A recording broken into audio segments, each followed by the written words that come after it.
हैदराबाद से बोलता है, कौन कहां से बोलता है, इसलिए बहुत चिंता मत करिए, क्योंकि बकरे की अम्मा कब तक खैर मनाएगी आप देखते रहिए बस। चलो कहते थे राम मंदिर के मुद्दे पर अगर फैसला हुआ खून की नदियां बहेंगी। मैं कहता था देखो भाई कुछ एक मच्छर भी नहीं मरने वाला है। इसी इस माफिया को मिट्टी में मिला देंगे। सरकार किसकी है? सरकार किसकी है? गफलत में हो। और किसी के माई के लाल पे हिम्मत है उत्तर प्रदेश में उपद्रव करके दिखा दे। यह हिंदुत्व की सदी है और हिंदुत्व की सदी केवल भारत की नहीं दुनिया की सदी होगी। पूरी दुनिया के अंदर हिंदुत्व का झंडा एक बार पुनः मजबूती के साथ भगवा झंडा दुनिया के अंदर कोने कोने में लहराएगा। महोदया, एक वर्ष में 30 बड़े बड़े दंगे, हर दंगे में हिंदू प्रताड़ित हुआ है, हिंदू जेल में बंद हुआ है, और ये सरकार परंपरा की बात करती है। किस परंपरा की बात इस सरकार कर रही है? क्या आतंकवादियों के खिलाफ दायर मुकदमों को वापस लेना कौन सी परंपरा का हिस्सा है? भगवान शिव की भक्तों की यात्रा है। कोई व्यवधान डालना चाहता है तो उसको तय करना है।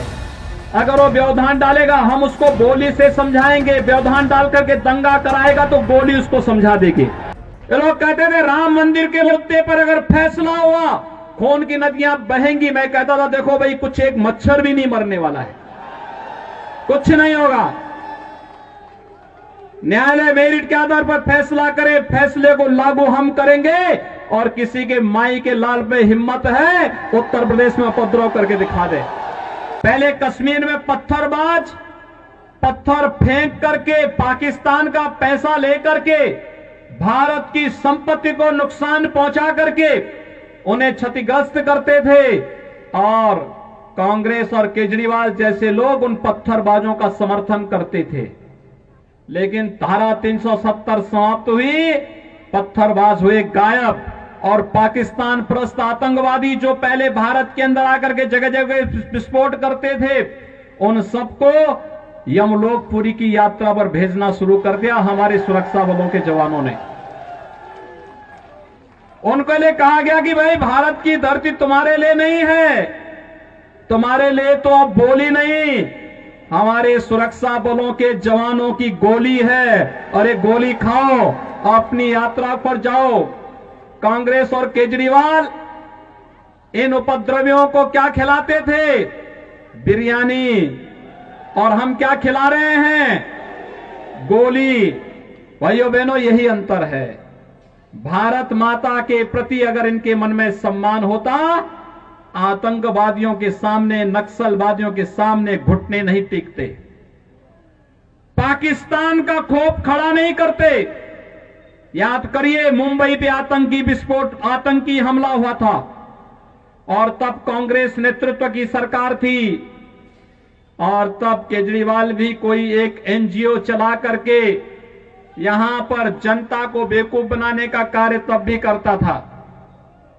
भाइयों बहनों, जब देश की जनभावना थी कि पाकिस्तान पर हमला होना चाहिए, तब कांग्रेस नेतृत्व की सरकार क्या कहती थी कि पाकिस्तान में एटम बम है, कहीं ऐसा ना हो कि भारत पे फेंक दे।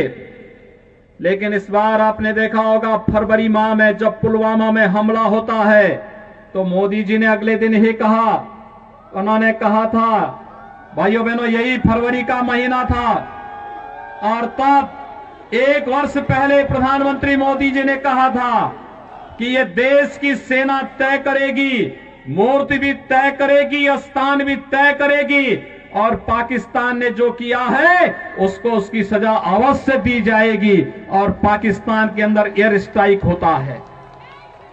इमरान खान दुनिया के अंदर आपने देखा होगा जान की भीख मांगते हुए घूमता हुआ फिर रहा था, और उस समय इमरान खान ने कह रहा था कि भारत हमला कर देगा। तस्वीर बदल गई, और संतों को उनके हकों से वंचित किया जा रहा है, उनके धार्मिक यात्रा को प्रतिबंधित किया जा रहा है, उन्हें अपमानित किया जा रहा है। और किस समाजवाद की बात मुलायम सिंह जी कर रहे हैं? किस संविधान की बात कर रहे हैं? ये समाजवाद है? स्वयं राष्ट्रीय अध्यक्ष हैं, इनके 2 भाई महासचिव हैं, इनका पुत्र प्रदेश अध्यक्ष है। कौन से समाजवाद की बात करते हैं? परिवारवाद की बात करते हैं। बेवकूफ बना रहे किसको? ये केवल देश को बेवकूफ बनाने का कार्य कर रहे हैं और बेवकूफ बना करके समाजवाद के नाम पर समाज को बेवकूफ बना करके सेकुलरिज्म की धज्जियां उड़ा रहे हैं। 30 दंगे उत्तर प्रदेश के अंदर हो चुके हैं। मोदी एक वर्ष में 30 बड़े बड़े दंगे, हर दंगे में हिंदू प्रताड़ित हुआ है, हिंदू जेल में बंद हुआ है। और ये सरकार परंपरा की बात करती है। किस परंपरा की बात इस सरकार कर रही है? कि आतंकवादियों के खिलाफ दायर मुकदमों को वापस लेना कौन सी परंपरा का हिस्सा है? ये सरकार उत्तर प्रदेश के अंदर जिस प्रकार से सरकारी जमीनों को कब्रिस्तान के नाम पर आवंटित कर रहा है, कौन सी परंपरा का हिस्सा है? जिस प्रकार से वहां के गरीबों, वहां के पिछड़ी जाति, वहां के अनुसूचित जाति के हकों पर डकैती डला करके यह सरकार जिस प्रकार से जंगल राज कायम की उत्तर प्रदेश के अंदर, आखिर वो किस परंपरा का हिस्सा है? और इसीलिए मैं आज के इस माध्यम से आपसे अनुरोध करना चाहूंगा, उत्तर प्रदेश सरकार ने उत्तर प्रदेश के अंदर हमारी धार्मिक भावनाओं का अपमान किया है, संतों को अपमानित किया है। इस सरकार को रहने का अधिकार नहीं होना चाहिए, इसे तत्काल बर्खास्त किया जाना चाहिए। आपसे मैं ये अनुरोध करूंगा कि भारत सरकार से मैं ये मांग करूंगा, ये सरकार लड़ाने का कार्य कर रही है, यह केवल मुस्लिम जिहादी आतंकवाद को प्रश्रय दे करके हिंदुओं को अपमानित करके संतों का अपमान करना चाहती है। और इसीलिए 84 कोसी परिक्रमा को इसने रोका है। मोदिया, जितनी फोर्स वहां लगाई गई उसका दशांश भी मोदिया उसका केवल दशांश भी केवल सुरक्षा के लिए देखी। 200-250 संत अपनी धार्मिक यात्रा को शांतिपूर्ण ढंग से निकालते। इस सरकार ने यात्रा पर रोक लगा करके उत्तर प्रदेश के अंदर 10 करोड़ लोगों को पीड़ित किया है, अपमानित किया है, उनको परेशान किया है। और यही नहीं, यह सरकार लगातार हिंदुओं को अपमानित करने का कार्य कर रही है। और इसीलिए कांग्रेस के जितने भी सहयोगी दल है, केजरीवाल के नेतृत्व के जितने भी इनके सहयोगी दल हैं जो इनके लिए वोट मांग रहे हैं, इनकी सरकारें उत्तर प्रदेश में रही हैं। इन्होंने कावड़ यात्रा उत्तर प्रदेश के अंदर बंद कर दी थी, नहीं चलने देते थे, प्रतिबंध लगा दिया। डीजे नहीं बजेगा, संग नहीं बजेगा, घंट नहीं बजेगा, घड़ियाल नहीं बजेगा, पंडाल नहीं लगेंगे। तो जब मेरे पास ये प्रस्ताव आया कि पहले ये होता था, मैंने कहा भाई ये भगवान शिव की भक्तों की यात्रा है, ये शव यात्रा नहीं है।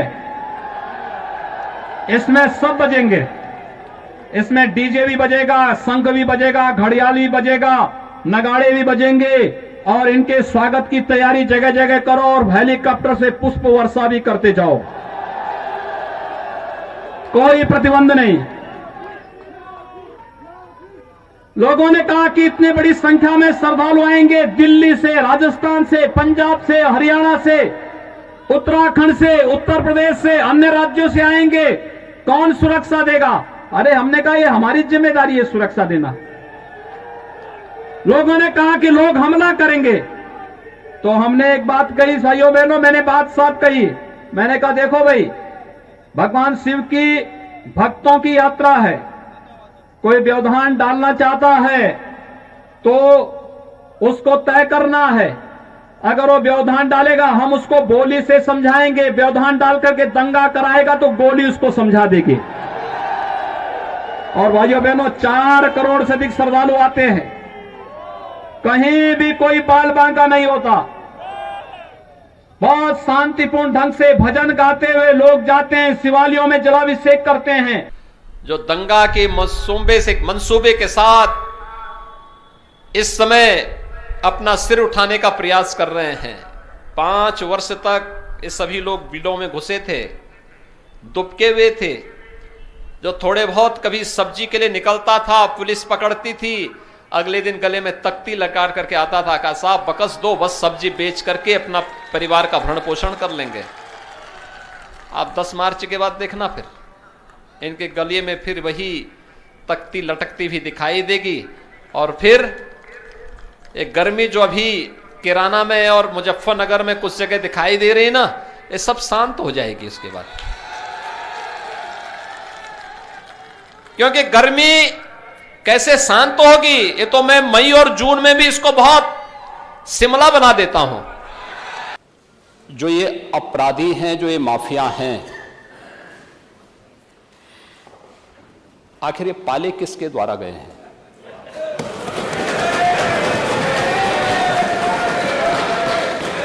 बात जवाब आ जाए। ये जब अभी आपका नाम तो नहीं जिस लिया कि आपने माफिया के खिलाफ जवाब आ जाए। जिस माफिया के खिलाफ वो जो भी हो, जिसने भी किया, किसी का नाम तो नहीं लिया ना, किसी का नाम ये तो सच नहीं कि समाजवादी पार्टी ने उन्हें सांसद बनाया था, ये सच नहीं है।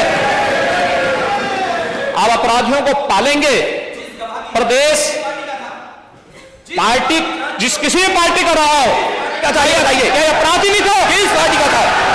किस पार्टी का था? आप सारे अपराधियों को पालेंगे, उनको माल्यार्पण करेंगे और उसके बाद तमाशा बनाते हैं आप लोग। एक तरफ अपराधियों को प्रश्रय देंगे, उन्हें गले का हार बनाएंगे और दूसरी तरफ फिर दोषारोपण भी करेंगे। मैं उन्हीं पे आ रहा हूं, उन्हीं बातों पे चर्चा करने के लिए आ रहा हूं।